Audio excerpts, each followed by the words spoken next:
어제 세월호 선장 선원들 재판에서 이준석 선장에 대해서 살인 혐의는 법원이 인정을 하지 않았습니다. 유기치사 혐의에 대해서 죄에 대해서 인정하고 징역 36년형을 선고했죠.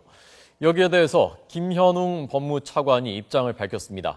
항소를 고려하고 있다는 것입니다. 자세히 알아보겠습니다. 김주영 기자 나오십시오.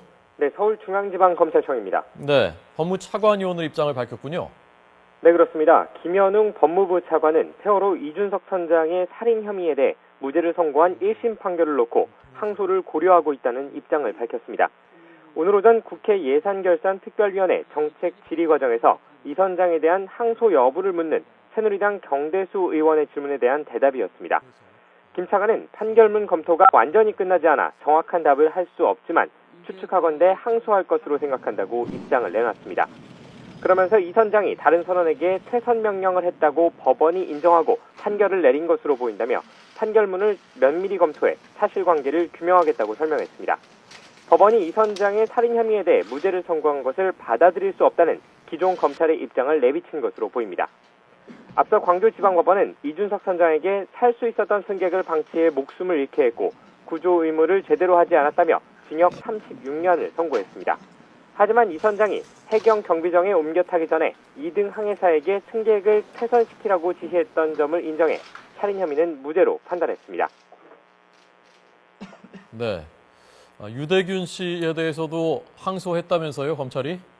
네, 그렇습니다. 인천지방검찰청은 오늘 유대균 씨에 대한 1심 선고와 관련해 항소장 제출 마감 시한을 하루 앞두고 법원에 항소장을 제출했습니다. 검찰 관계자는 기대했던 형량보다 낮은 결과가 나왔다며 검찰의 당초 구형 수준의 선고가 이뤄져야 한다고 항소 배경을 밝혔습니다. 대균 씨 측 변호인은 여론 악화를 우려해 항소 여부를 여전히 고민하고 있는 것으로 알려졌지만 검찰이 항소하면서 대균 씨에 대한 2심 재판은 조만간 시작될 것으로 보입니다.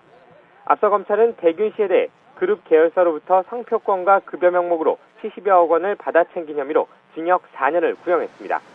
하지만 재판부는 유 씨가 잘못을 일부 반성하고 있으며 별다른 처벌 전력이 없다는 점을 고려해 징역 3년을 선고했습니다. 검찰은 다만 대균 씨 말고 유 씨 일가 가운데 1심 선고를 받은 유 씨의 형 병희 씨와 동생 병호 씨에 대해서는 항소하지 않았습니다. 지금까지 서울중앙지검에서 YTN 김주영입니다.